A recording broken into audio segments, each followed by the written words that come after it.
Good afternoon, everyone. First, let me say what a pleasure it is, as always, to have Secretary General Stoltenberg here in Washington at the State Department. Let me first note the drone attack yesterday by Iranian-backed militia on U.S. forces in Jordan. It killed 3 of our soldiers, wounded many others. First and foremost, I'm thinking of those who lost their lives, those who were wounded, their family members, and their friends. Every day, we have our men and women in uniform around the world who are putting their lives on the line for our security, for our freedom. I am, as always, humbled by their courage and their sacrifice. From the outset, we've been very clear in warning that anyone looking to take advantage of conflict in the Middle East and try to expand it, don't do it. We've taken steps to defend ourselves and to defend our partners, as well as to prevent escalation. And the President's been crystal clear. We will respond decisively to any aggression. And we will hold responsible the people who attacked our troops.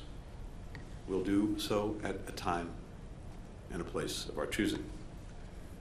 At the same time, we remain focused on our core objectives in the region, both in terms of the conflict in Gaza and broader efforts to build truly durable peace and security. To that end, I had an opportunity to meet today with the Prime Minister and Foreign Minister of Qatar on the ongoing effort to get hostages out and to create an extended pause. This is critical to then being able to get to the formula that we've been talking about for putting a durable end to the cycle of violence that we've seen in the region for generation after generation, and the opportunity that exists to actually achieve it, an integrated Israel with relations with all of its neighbors, security commitments, assurances that it needs to make sure that it can move forward in peace and security. Palestinian Authority that's reformed, and a clear pathway to a Palestinian state.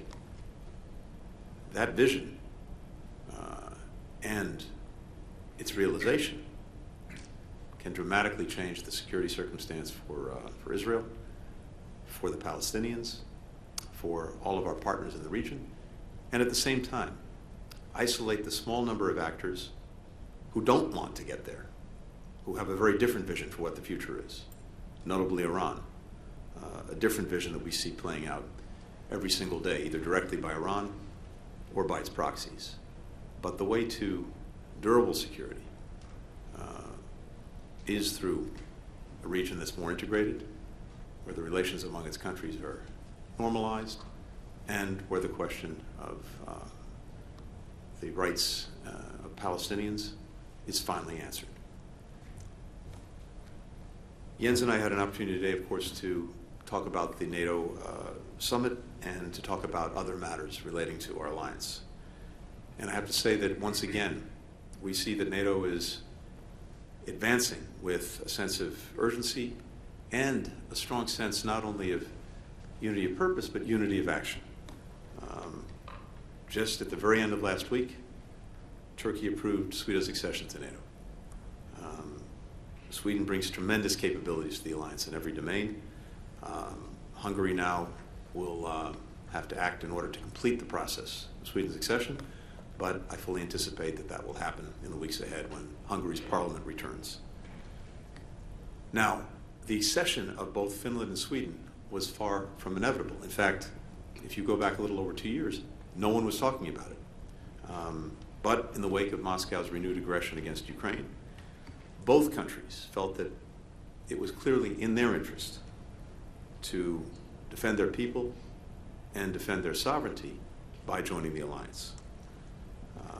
I think the process that we've seen in actually record time, first with Finland and now with Sweden, demonstrates that NATO's door is open, remains open, including to Ukraine, which will become a member of NATO. This also underscores one of the many ways in which Putin's aggression against Ukraine has been an abject strategic failure for Russia. How it has, in fact, precipitated the very things that Putin sought to prevent. He wanted to shrink NATO. It is now larger and getting larger still. He wanted to weaken NATO. It is stronger than it's ever been. All of this will, I think, come to an important inflection point when we get to the NATO summit, the historic NATO summit that we are very honored to host in Washington in July. This is going to be, I think, the most ambitious summit since the end of the Cold War, showing NATO's adaptation to new challenges and new threats, whether it's Russia, whether it's very different ways, the PRC, the cyber domain, terrorism, and what you're seeing is an alliance that, as I said, is coming together in new ways and in stronger ways to make sure that it can deal effectively with those challenges. And even as we're celebrating, when we get to the NATO summit, 75 years of its history, the real focus of the summit is going to be on the next 75 years and everything NATO has done to adapt and make itself, as it has been, indispensable to the defense and security of its members. Some of those capabilities and some of that strength was on display as we kicked off the largest NATO military exercises since the end of the Cold War. Steadfast Defender, 90,000 personnel who are sending a very clear message. This alliance is ready and it is able to defend every square inch of NATO territory. We discussed with the Secretary General NATO's unwavering support for Ukraine. Last week, NATO signed a $1.2 billion contract to produce 220,000 artillery shells. That's going to help allies restock their own arsenals, and it complements efforts by the United States, by the European Union, by Ukraine, to ramp up defense production. This will make NATO itself and all allies much more resilient for future threats as we move forward. As all of us take on these challenges, and I want to emphasize, in the case of Ukraine, we've seen this very, very clearly. There's probably never been a better example of burden sharing in the history of the alliance and the partnerships that we have with different countries than we see when it comes to Ukraine. As I've mentioned before, the support that the United States has provided to Ukraine has been exceptional, about $75 billion over the last couple of years, but our partners and allies, notably our core NATO allies, have provided more than $110 billion over that same period of time. And whether it's military support, whether it's economic support, whether it's humanitarian support, the burden sharing that we've seen in the case of Ukraine has been more than exemplary. But in order to make sure that that continues, that all of us step up and do what's necessary to continue to ensure that Ukraine knows success and Russia knows strategic failure, it is vital that Congress pass the supplemental budget request that the President's put before it. Without it, simply put, everything that Ukrainians achieved and that we've helped them achieve will be in jeopardy. And absent that supplemental, we're going to be sending a strong and wrong message to all of our adversaries that we are not serious about the defense of freedom, the defense of democracy. And it will simply reinforce for Vladimir Putin that he can somehow outlast Ukraine and outlast us. Well, that's not going to be the case. We have to make sure that it's not the case. Finally, let me just say that we have a lot of work to do over the next few months to prepare for the summit. I think we had today very good sessions with the Secretary General, and we'll be meeting shortly with the National Security Advisor and the Secretary of Defense over at the Pentagon to continue that work. I look forward to that and look forward to the weeks and months ahead as we prepare for NATO Summit. Jens, over to you. Thanks so much, Secretary Blinken there, Tony, and thank you for hosting me here in Washington. It is always good to meet with you, and even more important given the dangers we face. So let me begin by offering my deepest condolences for the US troops killed and wounded in yesterday's drone attack in Jordan. We see Iran continue to destabilize the region. Iran also bears responsibility for backing terrorists who attack ships in the Red Sea. Tehran's behavior reminds us of what a world without rules look like. Unpredictable and dangerous, a world where our security becomes more expensive.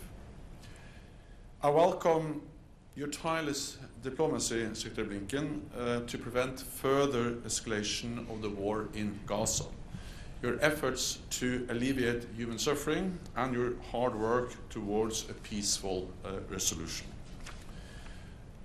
Russia's brutal war against Ukraine is nearing the 2-year mark, and a Russian victory would embolden Iran, North Korea, and China. That matters for Europe's security, and it matters for America's security. So supporting Ukraine serves US interests. For a tiny fraction of annual defense spending, the United States has helped Ukraine destroy a major part of Russia's combat capacity without placing a single American soldier in harm's way. I welcome the clear commitment from President Biden and you to sustain US support to Ukraine and to work with Congress to achieve that. As you said, other allies are also stepping up. In fact, what European NATO allies and Canada provide in terms of military, financial, and humanitarian aid actually exceeds what the US is providing. So this is truly a joint effort by all NATO allies from both sides of the Atlantic. And I'm confident that all NATO allies will continue to deliver, because supporting Ukraine is not charity. It is an investment in our own security. President Putin started this war, and he could end it today if he stopped attacking a neighbor. The war could also end if Ukraine stopped defending itself. But that would not mean peace. It would mean Russian occupation. And occupation is not peace. A just peace will require President Putin to realize that he will not get what he wants on the battlefield. Moscow must accept a negotiated solution where Ukraine prevails as a sovereign, independent nation. What happens around the negotiating table is inextricably linked to the situation on the battlefield.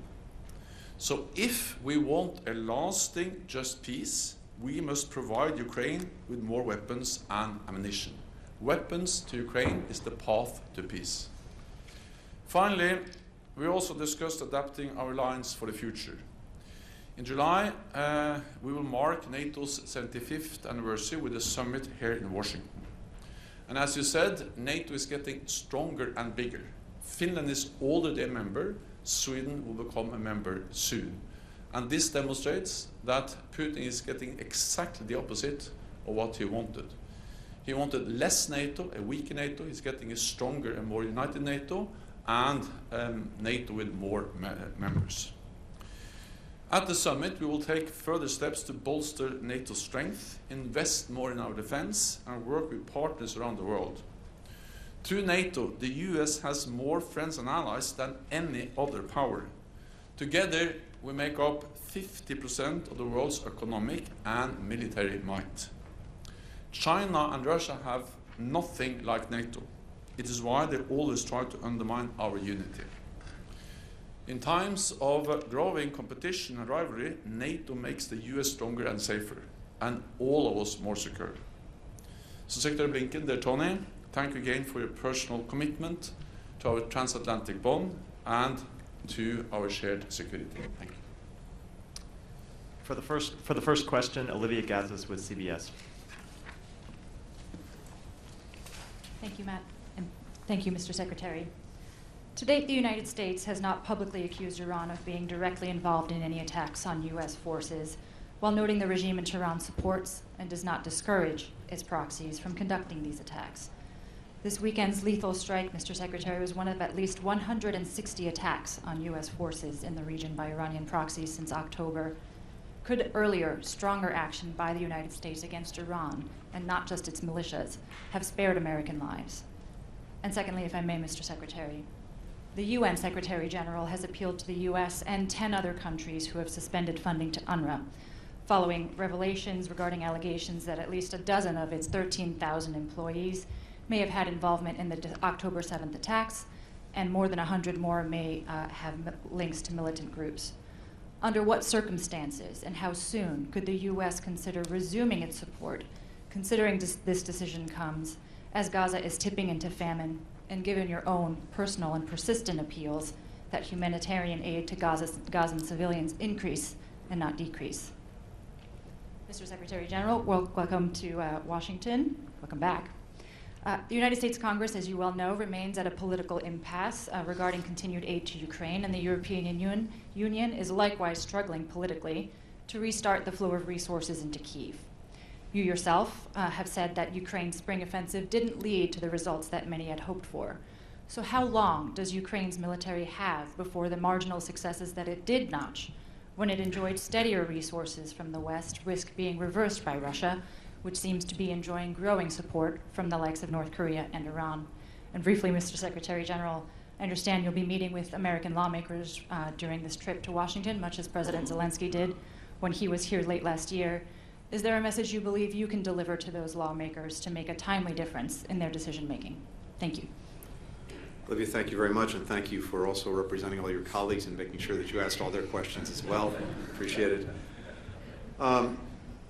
Look, first, I think it's very important to note that this is an incredibly volatile time in the Middle East.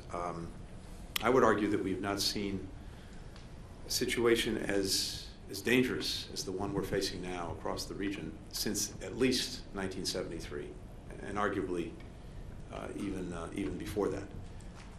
And that is the environment in which we're operating, and of course that was triggered by the horrific attacks of October 7th by Hamas against innocent men, women, and children.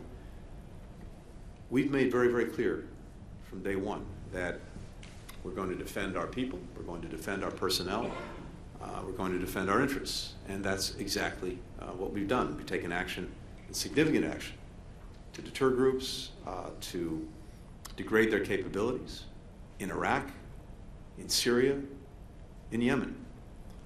At the same time, the President's been very clear that we want to prevent broader escalation.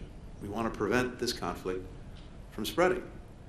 So we are intent on doing both. That is, standing up for our people when they're attacked, while at the same time working every single day to prevent the conflict from growing and spreading. And that's exactly what we'll continue to do. It's fundamentally what's in the interest of the United States, what's in the interest of the region, and I think what's in the interest of the world. But the President said this, I think, virtually from day one. To anyone who would try to use the crisis in the Middle East, the conflict in the Middle East, to sow further instability and to use it as an excuse to attack our personnel, we will respond. We will respond strongly. We will respond at a time and place of our choosing. And obviously, I'm not going to telegraph what we might do in this instance or get ahead of the President, but I can, again, tell you that as the President said yesterday, we will respond. And that response could be multi-leveled, come in stages, and be sustained over time. With regard to UNRWA, the reports that we got last week, and UNRWA brought them to us, were deeply, deeply troubling. It is imperative that UNRWA immediately, as it said it would, investigate, that it hold people accountable as necessary, and that it review its procedures. I had a very good conversation with the Secretary General of the United Nations, Guterres, last week when we were first made aware of these allegations, and we're going to be looking very hard at the steps that UNRWA takes, again, to make sure that this is fully and thoroughly investigated, that there's clear accountability, and that as necessary, measures are put in place so that this doesn't happen. Again, assuming the allegations are fully borne out. Certainly, we haven't had the ability to investigate them ourselves, but they are highly, highly credible. At the same time, and as you indicated, UNRWA has played and continues to play an absolutely indispensable role in trying to make sure that men, women, and children who so desperately need assistance in Gaza actually get it. And no one else can play the role that UNRWA's been playing, certainly not in the near term. No one has the reach, the capacity, the structure to do what UNRWA's been doing. And from our perspective, it's important, more than important, imperative that role continues. So that only underscores the importance of UNRWA tackling this as quickly, as effectively, and as thoroughly as possible, and that's what we're looking for. I will meet members of Congress tomorrow, and of course I'm looking forward to discussing many issues with them, including Ukraine. I'm confident that all NATO allies, also the United States, will continue to provide support to Ukraine, because this is in our own security interest to do so. It will be a tragedy for the Ukrainians if President Putin wins, but it will also make the world more dangerous and all of us more insecure. It will embolden other authoritarian leaders, not only President Putin, but also North Korea, Iran, and China, to use force. Today it's Ukraine, tomorrow it could be Taiwan. So therefore it is in our interest to ensure that Ukraine prevails as a sovereign independent nation. And the support we are providing is making a difference. There's a steady flow of ammunition and weapons from NATO allies, and we have seen that this support has enabled the Ukrainians to actually make big achievements. We have to remember where we started. When this war started, or when the full-fledged invasion happened in February last year, or in 2022, most experts feared that Russia would control Kiev within days and the whole of Ukraine within weeks. The reality is that the Ukrainians were able to push back the Russian forces, and they have liberated 50% of the territory that Russia occupied at the beginning of the war. They have been able to inflict heavy losses on the Russian armed forces, more than 300 casualties. Thousands of armored vehicles have been destroyed, and hundreds of planes. And this is something we all have achieved without putting any NATO soldier, US soldier or any other NATO soldier, in harm's way, but just by providing military support to Ukraine. And Ukrainians have been able to open the western part of the Black Sea to push the Russian Black Sea fleet to the east. So they're now able to export grain and other commodities through the Black Sea. These are substantial achievements, and they continue to conduct deep strikes on Russian positions. So this idea that it doesn't help to help them, actually Ukrainians have proved the opposite.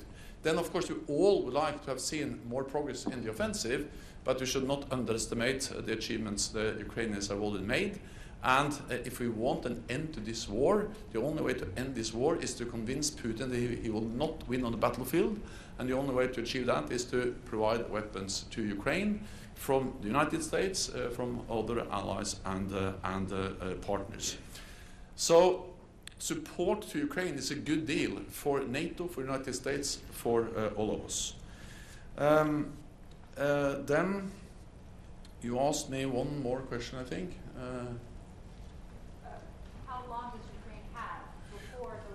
Well, the wars are by nature unpredictable, but the only thing we know is that we need to continue to support them, and I'm confident that we will do so. And also when we meet here in Washington, I'm confident that allies will again commit to sustain their support for Ukraine. Catriona Perry with BBC. Thank you. Katrina Perry with BBC News. Mr. Secretary, if I could just follow up on my colleague's comments there. You referred to a multi-staged response to yesterday's attack. Do you hold Iran directly responsible? Do you consider the US to be at war or on the verge of war at this point? And what impact would any response have on the hostage ceasefire deal, which we're told is at an advanced stage at this point?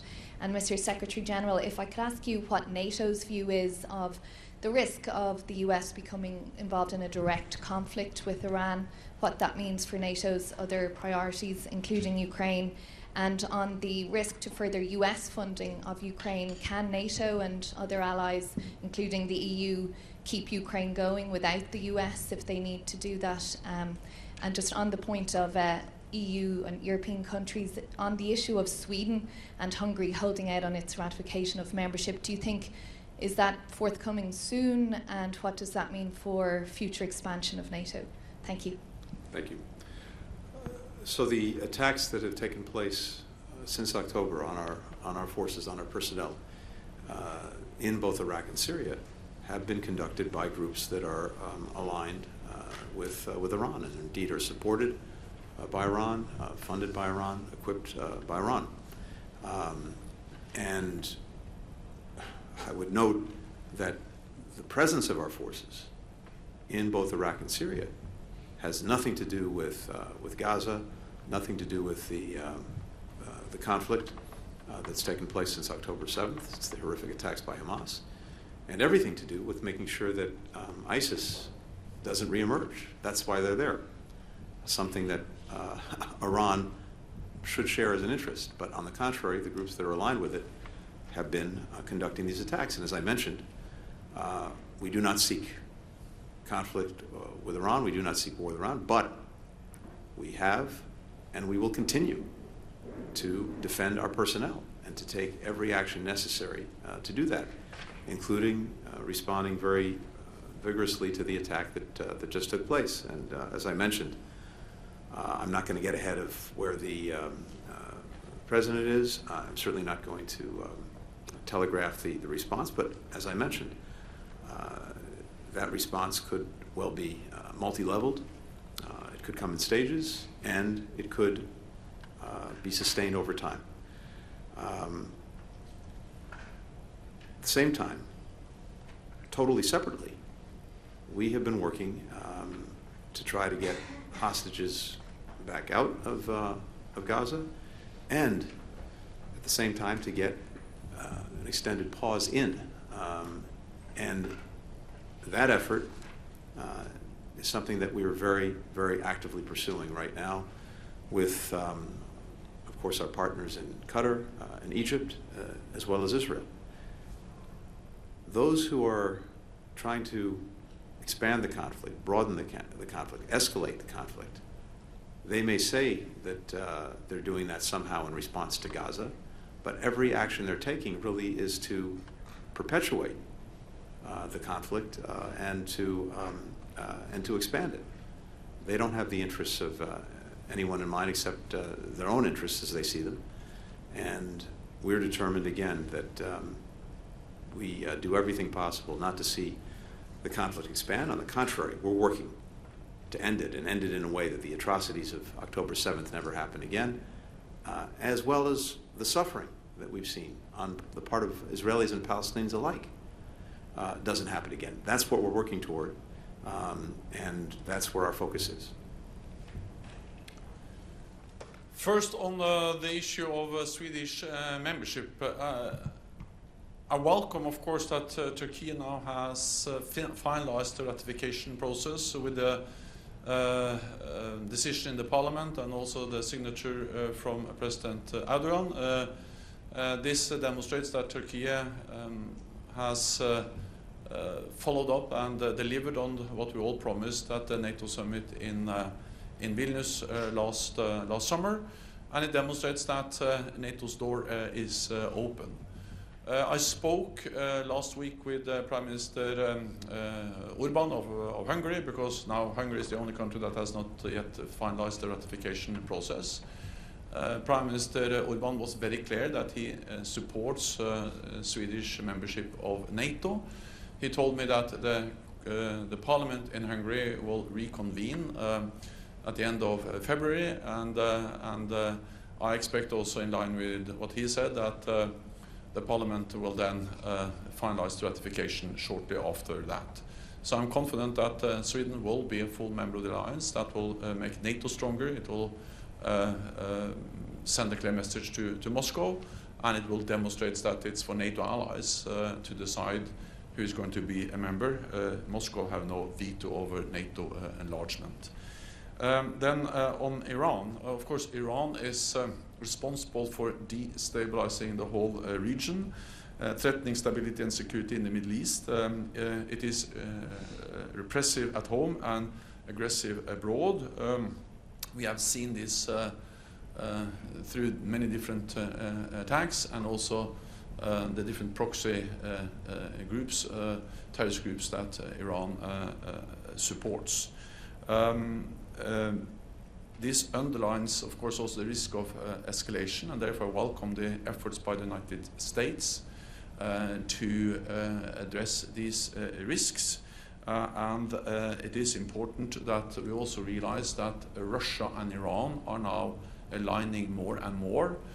Russia is more and more dependent on drones from Iran. They actually built a new factory in Russia based on Iranian drone technology. And in return, Russia is providing advanced technology to Iran. So it demonstrates how authoritarian regimes are now coming closer and closer. And the only answer to that is that NATO allies, all those countries that believe in democracy, have to stand together as we do in NATO. Alex Marquardt with CNN.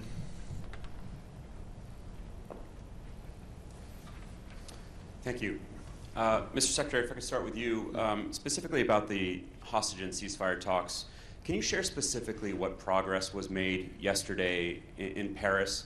The Qatari Prime Minister, after his meeting with you, he made it sound like a broad framework had been agreed to, and it was being taken to Hamas for them to take a look at.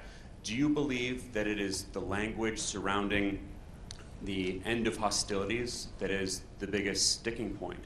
And if you would also comment on to what extent Prime Minister Netanyahu's comments about no Palestinian sovereignty, his leaked recording about criticizing Qatar, his ministers talking about resettling Gaza, to what extent has that complicated these conversations over an eventual deal?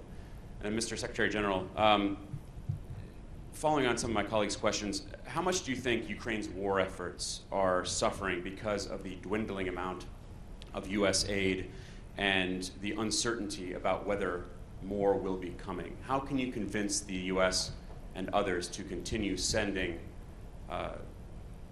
advanced systems and large amounts of aid when they say that supply issues are growing? Thank you. So first, of course, look, the less said, the better in terms of where we are in pursuing a resumption of getting hostages out and back home with their families. What I can tell you is this. I think the work that's been done, including just this weekend, is important and is hopeful in terms of seeing that process resume. Recall that in the first go-round, we were able, with our partners in Qatar and Egypt, to get an agreement that resulted in the release of more than 100 hostages. And I believe that the proposal that is on the table and that is shared among all of the critical actors, of course, Israel, but also with Qatar and Egypt playing a critical role in mediating and working between Israel and Hamas. I believe the proposal is a strong one and a compelling one that, again, offers some hope that we can get back to this process. But Hamas will have to make its own decisions. I can just tell you that there is, again, strong, I would say, alignment among the countries involved that this is a good and strong proposal. And the work that was done over the weekend, including by CIA Director Bill Burns, was important in helping to advance this. As to comments that people make or that come out into the media, look,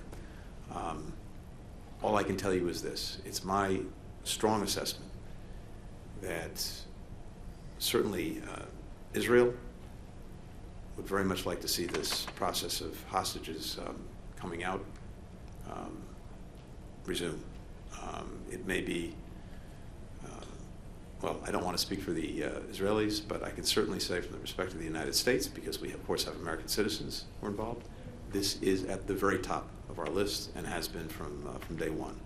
And I believe that Israeli leadership and certainly Israeli society feels very, very strongly about it. So we'll see. I can't say anything more than that, but I can say that very important productive work has been done, and there is some real hope going forward.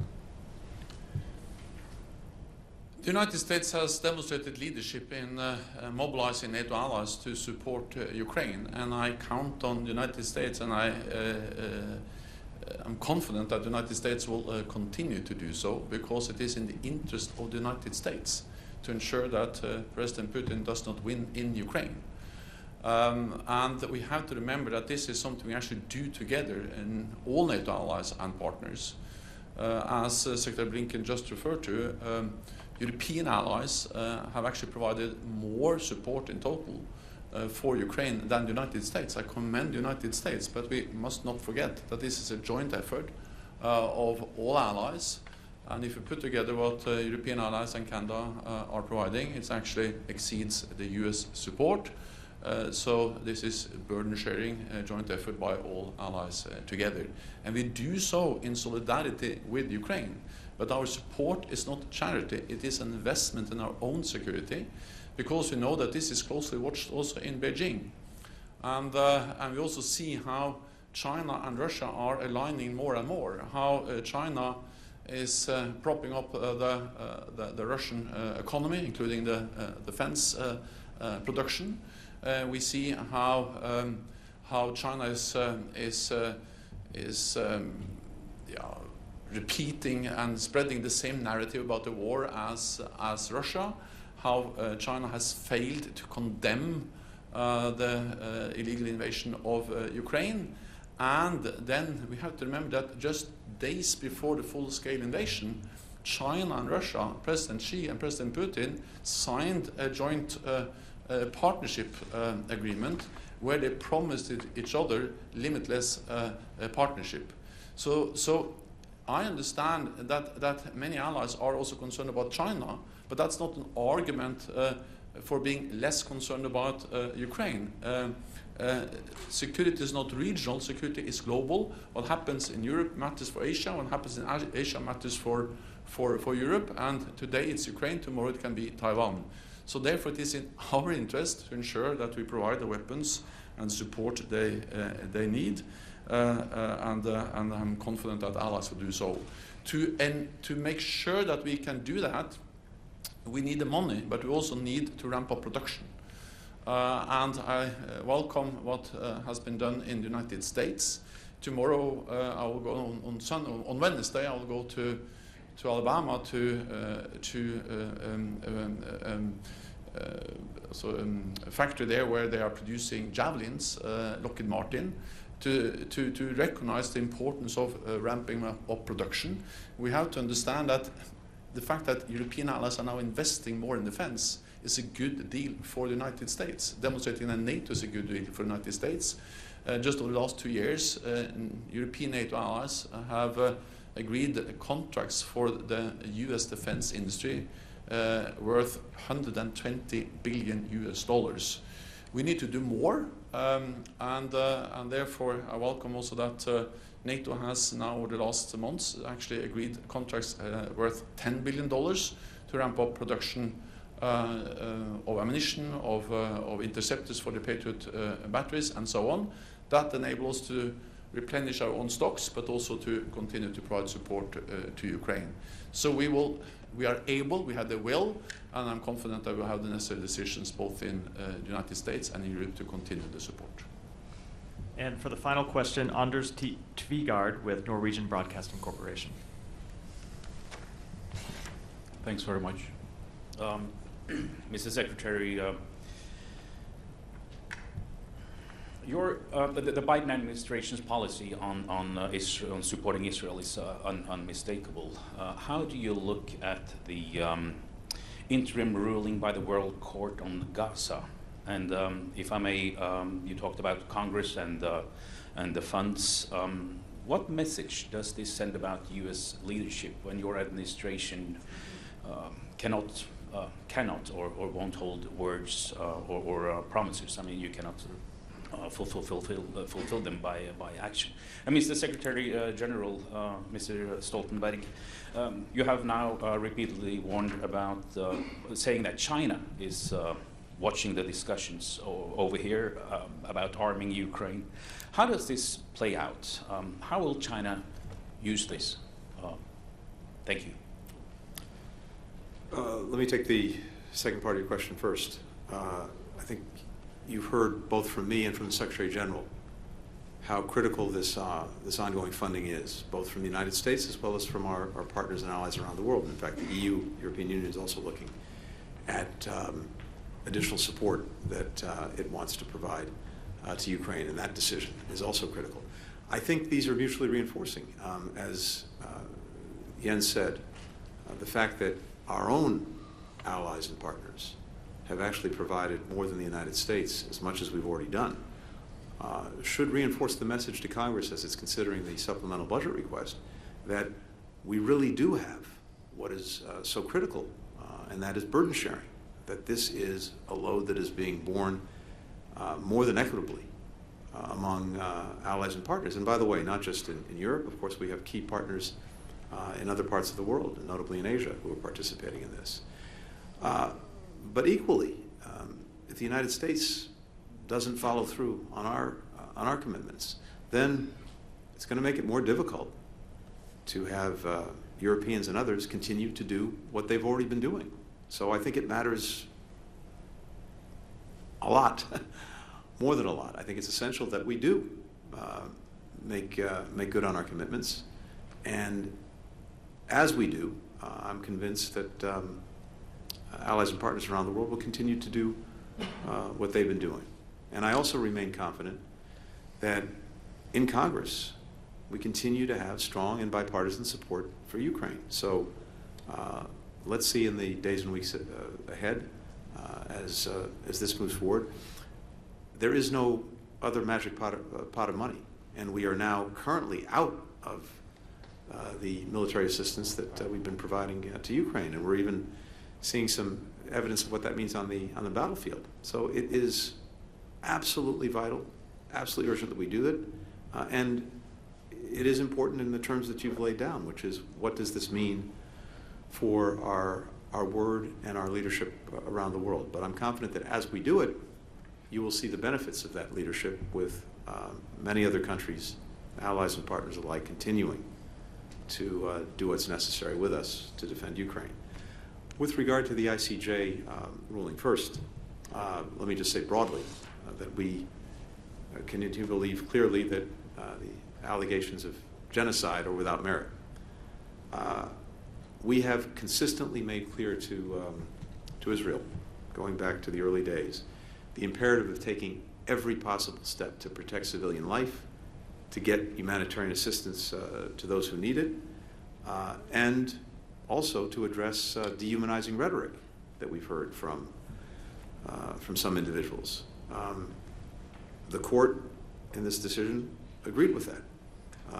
And the court's ruling is also very consistent with our view that Israel has the right to take action to ensure that the terrorist attacks of October 7th never happen again in accordance with international law. So I can just say we took note of the opinion. We will continue to monitor the proceeding as it moves forward. China is not an adversary, and I welcome the fact that the United States and other allies engage with China in dialogue on issues of mutual concern like climate change and arms control. But at the same time, we have to take seriously the consequences for our security, the significant military buildup which China now is undertaking. And also the fact that the war in Ukraine is bringing China and Russia closer with the substantial support that China provides to Russia in different ways, and the promise of a limitless partnership in the midst of this brutal war aggression against Ukraine. Of course, the size of the Chinese economy, the significant military buildup, all of that is a challenge for all NATO allies, also for the United States. The United States is by far the biggest ally, but it is a great advantage even for the United States to have so many friends and allies as you have in NATO. No other major power, Russia and China, has nothing similar. The US represents 25% of the world's GDP, but together with NATO allies, we represent 50% of the world's GDP and 50% of the world's military might. So there's no reason why the US should deal with China alone. Together we are so much stronger. It demonstrates that NATO is a good deal for the United States. It's good for all European allies, but also for the United States. So therefore, one of the messages from the summit next summer, I expect, will be that we need to stand together in a more dangerous world. NATO is more needed than ever because we live in a more unpredictable and dangerous world. Thank you. Thank you. Thank you. Thank you.